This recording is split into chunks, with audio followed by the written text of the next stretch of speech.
Dua sisi saya lanjutkan kembali pemirsa, tadi kita sudah menampilkan bagaimana Menko Polhukam mengomentari peristiwa tembak-menembak ini. Jangan lindungi tikus, buka setransparan mungkin. Saya ke Bung Pigai. Bung Pigai, kalau Anda melihat dari pernyataan Pak Menko Polhukam ini berarti ada catatan khusus juga nih agar institusi kepolisian bisa membongkar kasus ini, membuka lah ya, membuka setransparan mungkin.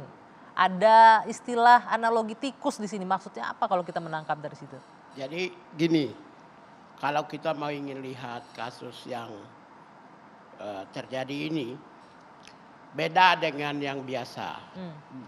Biasanya penegakan hukum, disiplin internal kepolisian itu dilakukan aktornya yang melibatkan polisi dengan rakyat, kepolisian dengan aparat sipil lainnya, kepolisian dengan pihak swasta, kepolisian dengan institusi lain. Ya, kan di mana-mana itu peristiwa itu. Tapi ketika terjadi peristiwa di internal kepolisian, antar polisi, maka yang dilakukan polisi adalah ini mendapat perhatian yang paling harus serius. Gitu. Serius karena di internal. Satu, kalau pihak korban sudah pasti juga memiliki informasi yang sahih, memiliki intelijen juga, memiliki kesatuan komunitasnya juga gitu. Pihak pelaku juga memiliki hal yang sama. Maka polisi di sini tidak serta-merta gegabah mengeluarkan pernyataan atau bertindak. Kemudian kasus ini kan terjadi antar lapisan bawah. Ya. Kenapa menjadi perhatian semua termasuk Kapolri membentuk bahkan tim. Presiden juga Kemudian ini. Presiden mengeluarkan pernyataan keprihatinan, kemudian Mahfud MD juga menyatakan hal yang sama, kemudian Kapolri membentuk tim karena kasus yang melibatkan internal polisi ini Kapolri mungkin memandang bahwa institusinya yang harus diselamatkan.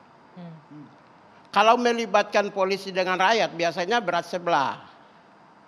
Saya kan biasa nangani kasus.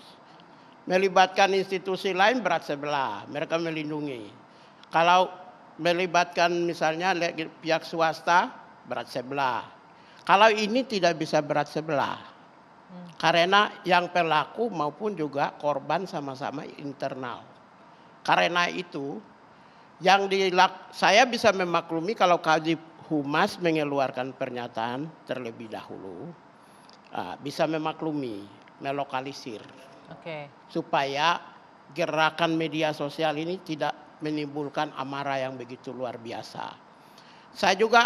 Kita juga bisa melihat respon positif cepatnya Pak Kapolri membentuk. Biasanya kalau kesatuan bawah ngapain bentuk dipimpin oleh Wakapolri kan? Artinya apa dong? Ini kan memang kesatuan yang terlibat orang di bawah-bawah ini. Iya, Barada dan itu karena masalah ini mendapat perhatian di mana-mana. Spekulasinya terhadap kasus, penyebab, aktor, korban, macam-macam. Kalau Anda menyebutnya aktor, Bung Pigai, artinya ada tersangka lain atau pelaku penembak lain dalam peristiwa ini? Saya tidak bisa menyatakan hal yang sama. Kemudian pernyataan dari Pak Mahfud misalnya ya, gini, jangan menyembunyikan tikus, ya semacam itu ya, atau menegur polisi lah. Sebenarnya maaf aja Pak Mahfud tidak tahu kalau jabatannya adalah atasan Kapolri. Yang kedua jabatan adalah Kompolnas. Beliau tidak boleh keluarkan pernyataan ke publik dong. Kalau mau panggil aja Pak Kapolri, perintah Pak, saya perintah Bapak Presiden usut tuntas, transparan, jelas. Kemudian lalu aspek lain lagi. Jadi Pak Mahfud juga sebenarnya terpancing emosi. Emosi karena keprihatinan kah? Emosi karena memang tidak sadarkah? Kita juga nggak tahu. Tapi itu oke-oke aja. Namanya juga mungkin karena Presiden juga menyoroti kasus ini. Menyoroti kasus, ya. Lalu Kapolri menyatakan scientific criminal investigation. Ini gini, kan banyak yang tidak tahu nih. Khusus senjata harus scientific criminal investigation.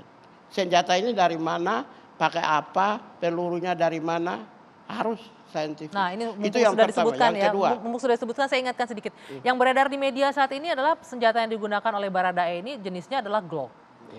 Apakah memang ini senjata organik dari prajurit? Itu jadi pertanyaan. Sudah sempat muncul juga ya, nanti mungkin Bu Sri dan Pak Ito juga bisa menjelaskan. ya, Itu jadi pertanyaan publik juga. itu senjata ini harus scientific criminal investigation. Tidak bisa konvensional. Lalu yang ketiga soal CCTV. Scientific criminal investigation. Lalu yang ketiga soal retas handphone. Keluarga korban ya, keluarga yang ditembak. Scientific criminal investigation. Oleh karena itu, ketika masuk dalam scientific criminal investigation-nya, margin error-nya sedikit. Tingkat kebenarannya tinggi. Nah, untuk itulah maka kita tetap prihatin apa yang komentar kritikan rakyat itu bagus. Menurut saya oke.